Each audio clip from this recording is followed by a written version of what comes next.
વિસનગરમાં 4 inch કરતાં વધુ વરસાદ ખાબકતા વિસનગરના અનેક નીચાણવાળા વિસ્તારો પાણી થયા છે।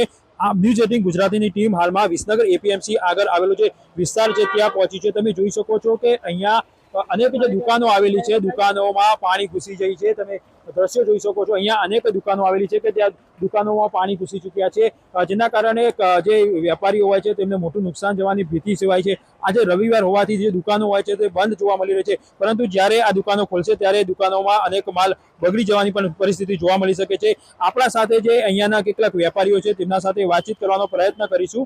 શું કહેશો કાકા, શેની દુકાન છે તમારી? અમારી કોલોની કરિયાણાની 2 દુકાનો છે। શું કહે છે, આ સમસ્યા દર વર્ષે જોવા મળે છે? છેલ્લા ઘણા 10-15 વર્ષથી આ સમસ્યા છે, એનો કોઈ નિકાલ આવતો જ નથી। અહીંયા ગટર લાઈન નવી નાખી છે, એ બિલકુલ કામ વગરની છે। જે ગટર લાઈન પાણી નિકાલ કરવો જોઈએ એનો પાણીનો કોઈ નિકાલ થતો જ નથી। આવડી ગટર લાઈન નાખી છે। આ ગટર લાઈનનું પાણી ઉમિયા માતાએ જવું જોઈએ, એની જગ્યાએ કોસા 4 રસ્તા લઈ ગયા છે। પાણી બિલકુલ તદ્દન જાય જ નહીં। પાણી ઝાડ અવળો છે, એનો પાણીનો કોઈ નિકાલ છે જ નહીં।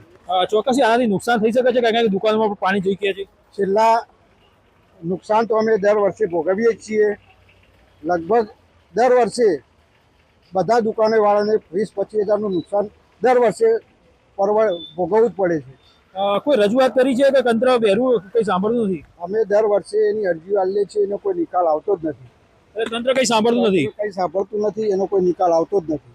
ચોક્કસ હું ફરી વખત દ્રશ્ય બતાવી દઈશું તો કે આગળ તમે જોઈ શકો છો કે હાલ પરિસ્થિતિ કેવી છે। આ તમે અહીંયાથી અનેક વાહન ચાલકો હોય છે, અહીંયા પસાર થવા માટે મજબૂર બનતા હોય છે, પરંતુ તમે સ્થિતિ જોઈ શકો છો કે અહીંયા કેવી રીતે પરિસ્થિતિ છે, કેટલું પાણી છે, આખું એક પેટમાં ફેરવાયું છે તેવી પરિસ્થિતિ છે। તમે જોઈ શકો છો અહીંયા જે નગરપાલિકાની ટીમ હોય છે તે પણ પહોંચી ચૂકી છે કે કઈ રીતે નિકાલ થઈ શકે। તમે જોઈ શકો છો અહીંયા તમે સૌ પ્રથમ પાણી જોઈ શકો છો, કેટલું પાણી ભરાયું છે। એક નદી હોય છે, નદી અહીંયાથી પસાર થતી હોય છે એવું લાગી રહ્યું છે। અનેક વાહન ચાલકો મજબૂર બન્યા છે કે આ વધુ પાણી ભરેલામાં પણ પસાર થઈ રહ્યા છે, કેમ કે અહીંયાથી જવા માટે જો અન્ય રસ્તો પકડવા છે, અન્ય રસ્તામાં પણ પાણી છે, એટલે કે વાહન ચાલકો હેરાન પરેશાન થયા છે। મહા મુસીબતે પાણીમાંથી પસાર થવા માટે મજબૂર બન્યા છે। અહીંયાથી કેટલાક જે વાહન ચાલકો હોય છે અહીંયા જે સ્થિર થઈ ચૂક્યા છે તે આગળ જવા માંગતા નથી, કેમ કે ફસાઈ જવાની બીક છે, એટલે અહીંયાથી પાછા વળી રહ્યા છે।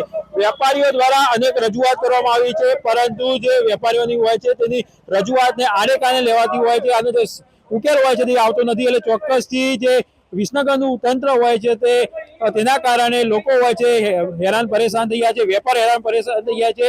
કરોડો રૂપિયાનું નુકસાન જવાની પણ ભીતિ દર વર્ષે હોય છે। આજે પાણી ભરાય છે, એટલે જ્યારે દુકાનો ખુલશે ત્યારે પણ તેમને નુકસાન જવાની ચોક્કસથી ભીતિ સેવાઈ રહી છે। કેતન પટેલ, ન્યૂઝ 18 ગુજરાતી, વિસનગર, મહેસાણા।